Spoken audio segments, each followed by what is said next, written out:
జనం నమ్మకాన్ని వమ్ము చేసే నాయకులకు ప్రజలు మరో ఛాన్స్ ఇస్తారా? మీ సమస్యలు తీరుస్తాం అంటూ ప్రచారం చేసి ఓట్లు వేయించుకుని తీరా గెలుపొందాక అసెంబ్లీకి మొహం చాటేసేవారిని ఏమనాలి? ఇప్పుడు ఆంధ్రప్రదేశ్లో వైసీపీ అసెంబ్లీకి రాకపోవడం ప్రజలు గమనిస్తున్నారా? ఇంతకు అసెంబ్లీకి రాకపోతే ఎమ్మెల్యే పదవి ఉంటుందా ఊడుతుందా? పవన్ కళ్యాణ్ను అసెంబ్లీ గేటు కూడా తాకనివ్వం అంటూ శపథాలు చేసిన వాళ్ళు ఇప్పుడు అసెంబ్లీకి రావాలంటేనే సిగ్గుపడిపోతున్నారా?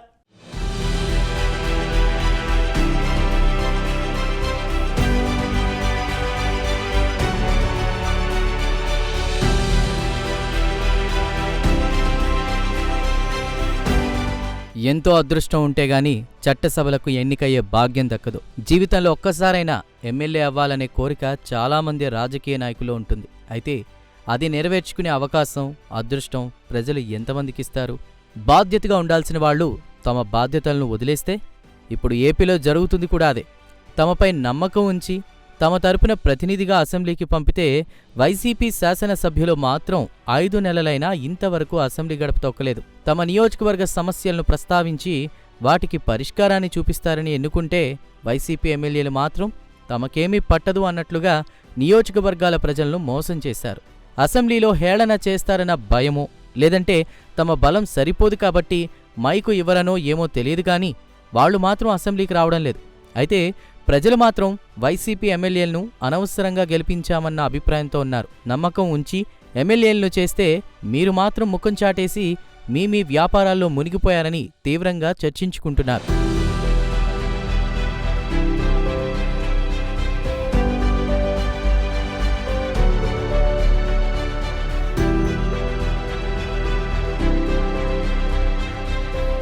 ఇప్పటికే అసెంబ్లీకి వెళ్లని వైసీపీ ఎమ్మెల్యేలపై ప్రజల్లో అసంతృప్తి, అసహనం తారాస్థాయికి చేరింది. నిజానికి వైసీపీ ఎమ్మెల్యేలకు అసెంబ్లీకి వెళ్లాలి అని ఉన్నా జగన్ మాత్రం అందుకు సిద్ధంగా లేరు.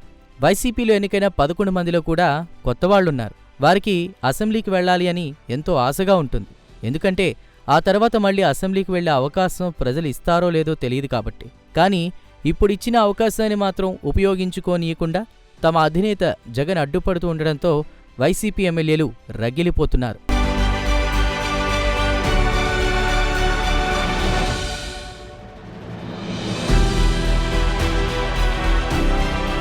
గతంలో జగన్ అధికారంలో ఉన్నప్పుడు పరిస్థితి ఎలా ఉండేదో ప్రత్యేకించి చెప్పక్కర్లేదు. ఎందుకంటే ఆనాడు 151 మంది ఎమ్మెల్యేలున్నారు అన్న అహంతోనో ఏమో తెలియదుగాని అప్పటి ప్రతిపక్ష పార్టీలు, ఆయా పార్టీల నాయకులపై వైసీపీ ఏ విధంగా విరుచుకుపడిందో ప్రత్యేకించి చెప్పక్కర్లేదు.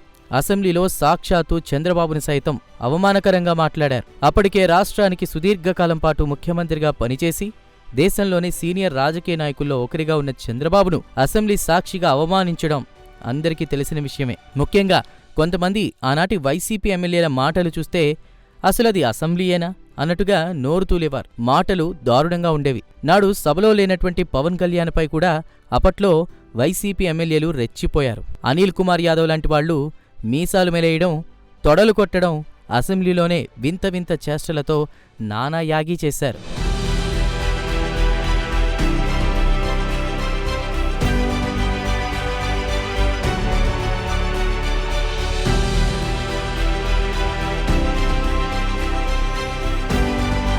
వైసీపీని ఈసారి 11 సీట్లకే పరిమితం చేశారు ఏపీ ప్రజలు.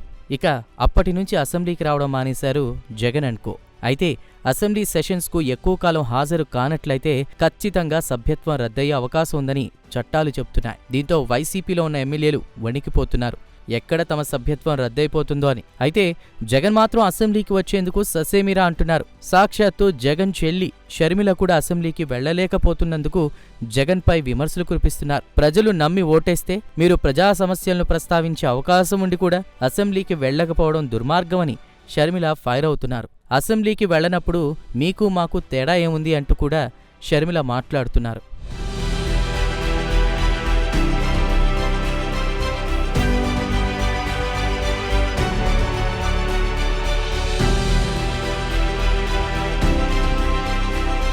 రాజకీయ పార్టీలు సందర్భానుసారం తమ వ్యూహాలను మార్చుకుంటూ ఉంటాయి.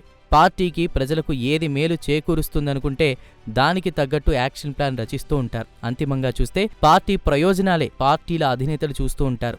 ఏపీలో అయితే రాజకీయ పార్టీలు ఎత్తుకు పై ఎత్తు వేయడంలో మరింత ముందుంటాయి. ఏపీలో ప్రస్తుతం ఎన్డీఏ కూటమి అధికారంలో ఉంది. వైసీపీకి కనీసం ప్రతిపక్ష హోదా కూడా దక్కలేదు. జగన్ తనకు ప్రతిపక్ష హోదా కావాలని పట్టుబడుతున్నారు. వైసీపీకి 11 మంది ఎమ్మెల్యేలు మాత్రమే ఉన్నారు.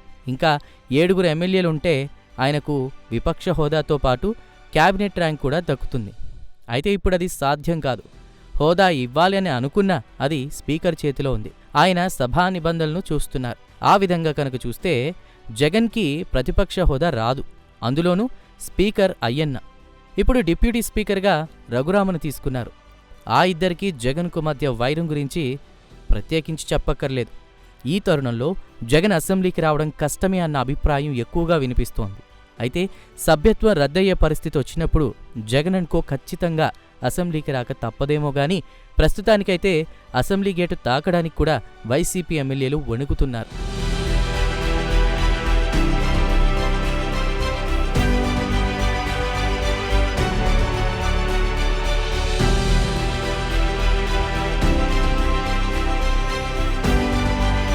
అయితే జగన్కి మైక్ ఇస్తామని స్పీకర్ చెప్తున్నారు.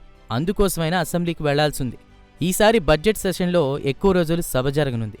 దాంతోపాటు ఎన్నో అంశాలు చర్చకొస్తాయి. ఆంధ్రప్రదేశ్లో కూటమి ప్రభుత్వం ఏర్పాటయ్యి 5 నెలలవుతోంది. దాంతో అనేక సమస్యలున్నాయి. ప్రజల పక్షాన గొంతుకగా మారి వైసీపీ సభలో సమస్యలను ప్రస్తావించాల్సింది. ఎందుకంటే వైసీపీ మాత్రమే ఏకైక ప్రత్యర్థిగా సభలో ఉంది. అసెంబ్లీలో మొత్తం 4 పార్టీలుంటే అందులో 3 పార్టీలు కూటమి కట్టి అధికారంలో ఉన్నాయి. దాంతో వైసీపీ విపక్షంలో ఉన్న ఒకే ఒక పార్టీ. మరి ప్రజలు వైసీపీ వైపు చూస్తారు. బడ్జెట్ సమావేశాలకు వైసీపీ హాజరవుతుందని అందరూ అనుకున్నారు. ఎందుకంటే బడ్జెట్ మీద జగన్ తెగ కామెంట్లు చేశారు. కానీ అసెంబ్లీకి మాత్రం రాలేదు.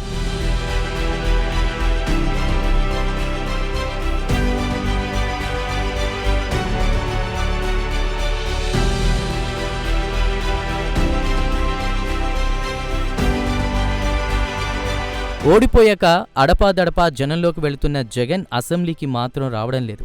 అయితే బయట జగన్ చేస్తున్న విమర్శలు సభలో ప్రస్తావిస్తే మరింత విలువ పెరుగుతుంది. పైగా సీఎం సహా మంత్రులు అంతా కూడా సభలో ఉంటారు. వారి ముందే సమస్యలను చెప్తే ప్రజలకు న్యాయం జరుగుతుంది. ఒకవేళ ప్రభుత్వం ఆ దిశగా స్పందించకపోతే మాత్రం తప్పు ప్రభుత్వానిదవుతుందే తప్ప వైసీపీకి పొలిటికల్ కోణంలో అది కలిసి వస్తుందని అంటున్నారు.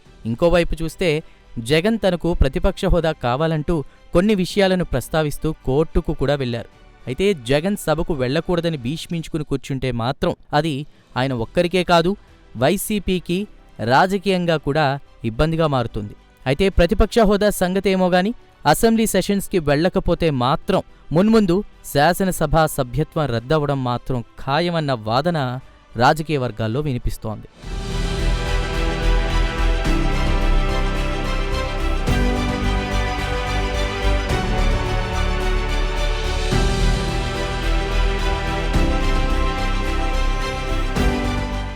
ఓడలు బండ్లవుతాయి, బండ్లు ఓడలవుతాయి అన్న సామెత సందంగా తయారైంది వైసీపీ పరిస్థితి.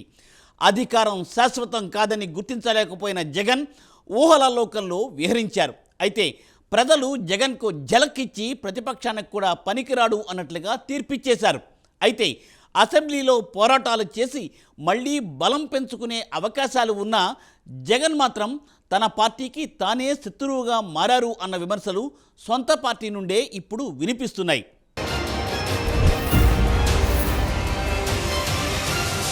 అప్పట్లో వైసీపీ నేతలు 151 సీట్ల మెజారిటీ ఉందని విర్రవీగుతూ కోట్లాది మంది అభిమానులుండి ఈ ప్రపంచంలోని యువతరంలో అత్యధిక ఫ్యాన్ ఫాలోయింగ్ ఉన్న పవన్ కళ్యాణ్పై ఎంతలా రెచ్చిపోయారో ప్రత్యేకించి చెప్పనక్కరలేదు.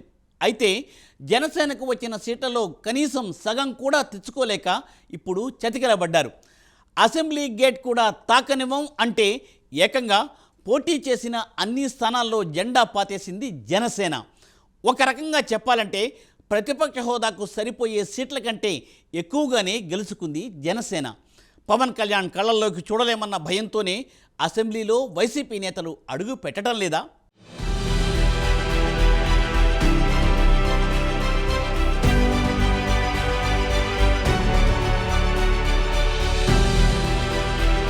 అసెంబ్లీకి వెళ్లకపోవడం అంటే ఓ విధంగా ప్రజా తీర్పును అవమానించడమే అన్న వాదన వినిపిస్తోంది.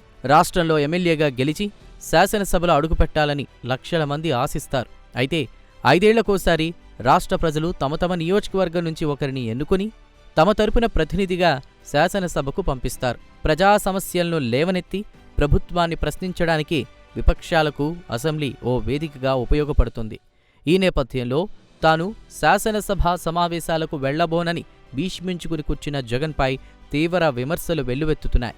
ప్రెస్ మీట్లు పెట్టి మీడియా ద్వారా ప్రభుత్వాన్ని ఎవరైనా ప్రశ్నించొచ్చు. అయితే అసెంబ్లీ వేదికపై రాష్ట్ర ప్రజలంతా చూస్తుండగా ప్రభుత్వ వైఫల్యాలను ప్రశ్నించి ప్రజల తరపున గొంతు వినిపించే అవకాశం మాత్రం ఎమ్మెల్యేలకు మాత్రమే దక్కుతుంది.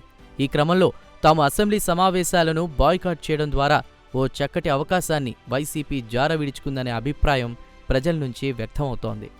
సో ఒక బుద్ధి చెప్పారు, మీరు ఏం మాట్లాడతారో మేము అబ్జర్వ్ చేస్తున్నాం, ప్రతిదీ మేము చూస్తున్నాం, మనకు తగ్గ శిక్ష విధించేది ఓటర్లే అని చెప్పి వారు చెప్పకనే చాలా స్పష్టంగా చెప్పారు.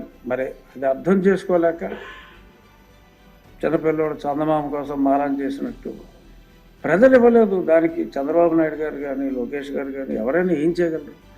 ప్రజలు వారికి ప్రతిపక్ష హోదా ఇవ్వలేదు. ఇవ్వని హోదా గురించి ప్రజల్ని ఏమన్నా అంటే ప్రజలను అనుకోండి, కానీ మరి చట్టాలో లేని దాని గురించి మారం చేయటం అనేది ప్రతిపక్ష పార్టీకి భావ్యం కాదు. మరి ఈరోజు ఆ పార్టీ ముఖ్య కార్యదర్శి విజయసాయి రెడ్డి గారు చక్కటి ట్వీట్ కూడా ఇచ్చారు నన్ను అభినందిస్తూ. మరి సభ సజావుగా జరిగే విధంగా మీరు గతాన్ని గుర్తుపెట్టుకోకుండా చాలా బాగా నడిపిస్తారని చెప్పి it's a very positive statement. మరి అలాగే ఈ చందమామ మారాలు మానేసి ఇందాక మా అచ్చెన్నాయుడు గారు కోరుకున్నట్టు ఒక్కరోజు కాదు ఎక్కువ రోజులు ఇక్కడికి రావాలని నేను కూడా మనస్ఫూర్తిగా కోరుకుంటున్నాను.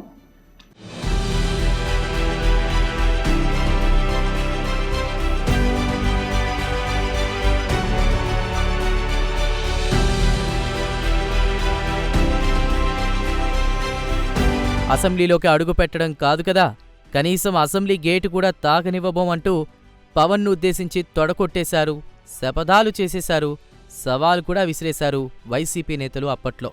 అందులోనూ అప్పట్లో మంత్రులుగా పనిచేసిన పేర్ని నాని, రోజా, అనిల్ కుమార్ యాదవ్, ఇలా లిస్టు చెప్పుకుంటూ పోతే చాలా పెద్దదే.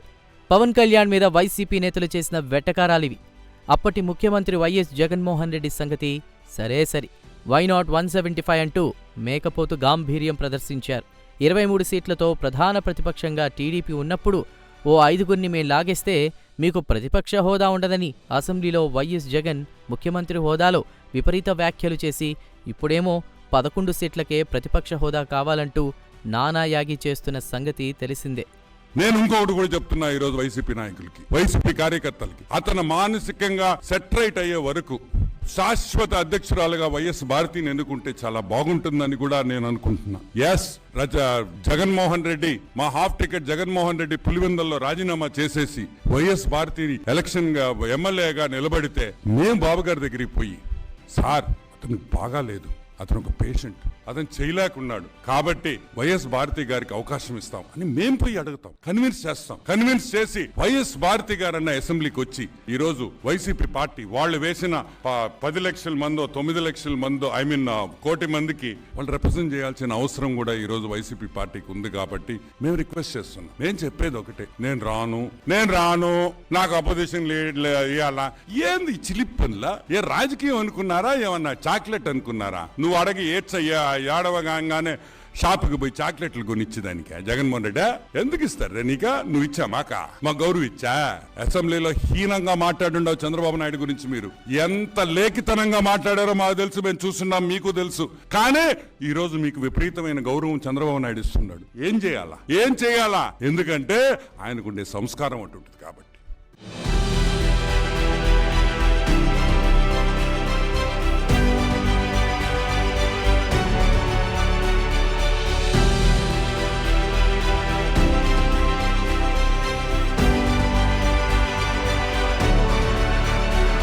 ఒక్కరున్నా అసెంబ్లీకి వెళ్ళాలి. అదే ప్రజాస్వామ్య స్ఫూర్తంటే. ఆ ఒక్క ఎమ్మెల్యే పార్టీ వాయిస్ని బలంగా వినిపిస్తే, ప్రజల తరపున అసెంబ్లీలో నిలబడగలిగితే ఆ ఒక్క సీటు ఆ పార్టీని అధికార పీఠం ఎక్కించేందుకు తగినంత శక్తినివ్వగలదు. అలాంటిది 11 మంది ఎమ్మెల్యేలున్న వైసీపీ అసెంబ్లీ గేటును తాగడానికి భయపడుతోంది. అసెంబ్లీ కాదు, అసెంబ్లీ జరుగుతున్న సమయంలో ప్రెస్ మీట్లు పెడతామని చెప్పి ఆ విషయంలోనూ చేతులెత్తేశారు. అసెంబ్లీలో పవన్ కళ్యాణ్ గనుక మైక్ అందుకుంటే ఎక్కడ తమ బతుకు బస్టాండ్ అయిపోతుందో అని వైఎస్ జగన్మోహన్ రెడ్డి భయపడుతున్నట్లు రాజకీయ వర్గాల్లో ప్రచారం జరుగుతోంది. చంద్రబాబు, స్పీకర్, డిప్యూటీ స్పీకర్ కూడా జగన్ తీరుపై స్పందించారు.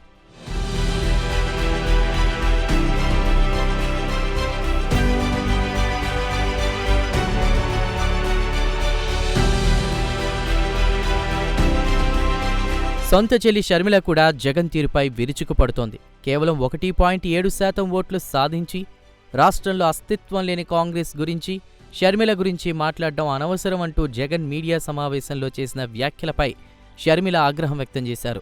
మా ఓట్ల విషయం పక్కన పెడితే జగన్కు 38% ఓట్లు వేసిన ప్రజలకు తను అసెంబ్లీకి ఎందుకు వెళ్లడం లేదో చెప్పాల్సిన బాధ్యత ఉందన్నారు షర్మిల. మాకు ఓట్లు, సీట్లు రాలేదు కాబట్టి మేము అసెంబ్లీకి వెళ్లడం లేదని, మీకు 11 సీట్లు గెలిపించినా 38% మంది ప్రజలు ఓట్లు వేసినా మీరెందుకు అసెంబ్లీకి వెళ్లడం లేదని మీకు మాకు తేడా ఏంటని షర్మిల ప్రశ్నించారు. ఒకవైపు టీడీపీ, జనసేన, ఇంకోవైపు షర్మిల, అటు వైసీపీకి ఓట్లు వేసిన ప్రజలు, ఇలా అన్ని వైపుల నుంచి జగన్ మీద ప్రశ్నల వర్షం కురుస్తోంది. మీ వరకు వచ్చిందో లేదో తెలియదు, మాకు అసెంబ్లీకి కూడా కోరం లేదంట.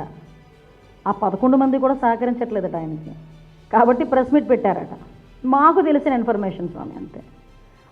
నేనేమంటానంటే ఈరోజు బడ్జెట్ మీద దగ్గర 20 మందికి అవకాశాలు ఇచ్చారు స్పీకర్ గారు. 20 మందికి మాట్లాడారు. నిజంగా ఆయన ఎమ్మెల్యే కదా, ఆయనకు హక్కు ఉంది కదా. ఈరోజు మీరు వెళ్ళగలరు అసెంబ్లీ లోపలికండి? ఆ కాంపౌండ్ వరకే కదా మీరందరూ ఎవరైనా రావాలనుకున్నా. ఎమ్మెల్యేలుగా ఉన్న మేమే కదా అందులోకి లోపలికి వెళ్ళగలం. నేను చాలా సందర్భాల్లో చెప్పాను, సుమారుగా 5 కోట్ల మంది ప్రజల్లో 175 మందికి మాత్రమే అవకాశం ఇస్తాడు దేవుడు 5 సంవత్సరాలకు ఒకసారి. దానికి నీకు అవకాశం ఉండి రండి, అసెంబ్లీకి రండి, కూర్చొని మీకు ఏ సబ్జెక్ట్ మీద మాట్లాడాలనుకుంటే మాట్లాడండి. ఈరోజు 20 మంది సభ్యులకు ఇచ్చాము, మీరు ఒకరు మాకు ఎక్కువైపోతారా? లేదా మీరు 11 మంది మాకు ఎక్కువైపోతారా? రేపు ఇంకొక 40 మంది 50 మంది మాట్లాడతారు, మాట్లాడండి వచ్చి. అంతే తప్పించి ఇంట్లో కూర్చొని విమర్శలు చేస్తాం, ఇంట్లో కూర్చొని వీడియోలు వేసుకుంటామంటే ఎలా అవుతుంది?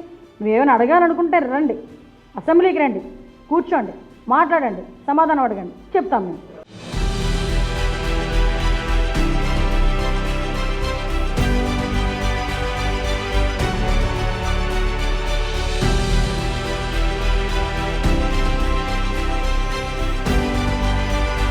అసెంబ్లీలో ప్రజల తరపున ప్రభుత్వాన్ని ప్రశ్నించడం వైసీపీ బాధ్యత. ప్రతిపక్ష హోదా లేకపోయినా ప్రజల కోసం గొంతు విప్పాలి. అలా చేస్తే ప్రజల్లో పార్టీ ఇమేజ్ పెరుగుతుంది. ఒకవేళ గనక అధికారంలో ఉన్నోళ్లు విపక్షం గొంతు నొక్కే ప్రయత్నం చేస్తే మాత్రం దానికి ఎన్నికల్లోనే సమాధానం దొరుకుతుందని చరిత్ర చెప్తోంది. అంతేగాని అసలంటూ అసెంబ్లీకే వెళ్లబోమనడం, తమను గెలిపించిన ప్రజల్ని అవమానించడమే అని వైసీపీ ఎమ్మెల్యేలు తెలుసుకోవాల్సి ఉంటుందన్న టాక్ రాజకీయ వర్గాల్లో వినిపిస్తోంది. శాసనసభ సమావేశాలకు వెళ్లకూడదని జగన్ తీసుకున్న నిర్ణయాన్ని తెలివి తక్కువ పనిగా రాజకీయ విశ్లేషకులు అభిప్రాయపడుతున్నారు. ప్రతిపక్ష నేత హోదా అనేది సంఖ్యాబలానికి సంబంధించిన అంశమని, తమకు సంఖ్యాబలం ఉన్నా ప్రతిపక్ష నేత హోదా ఇవ్వకపోతే నిరసన తెలపాల్సిన జగన్, సంఖ్యాబలం లేకపోయినా గత సాంప్రదాయాలకు భిన్నంగా తనకు ప్రతిపక్ష హోదా కావాలని అడగడం, ఈ కారణంగా శాసనసభ సమావేశాలకు వెళ్లనని చెప్పడం సహేతుక కారణం కాదనే వాదన వినిపిస్తోంది. మరి ఇప్పటికైనా జగన్ తన నిర్ణయం మార్చుకుని శాసనసభ సమావేశాలకు వెళ్లాలని సొంత పార్టీ నేతలతో పాటే సామాన్య ప్రజలు సైతం కోరుతున్నారు. అసెంబ్లీ సమావేశాలను బహిష్కరించాలనే జగన్ నిర్ణయం చారిత్రక తప్పిదం అవుతుందనే చర్చ జరుగుతోంది. ఇప్పటికైనా జగన్ తన నిర్ణయాన్ని మార్చుకుని అసెంబ్లీ సమావేశాలకు వెళ్తారా లేదా అనేది వేచి చూడాలి.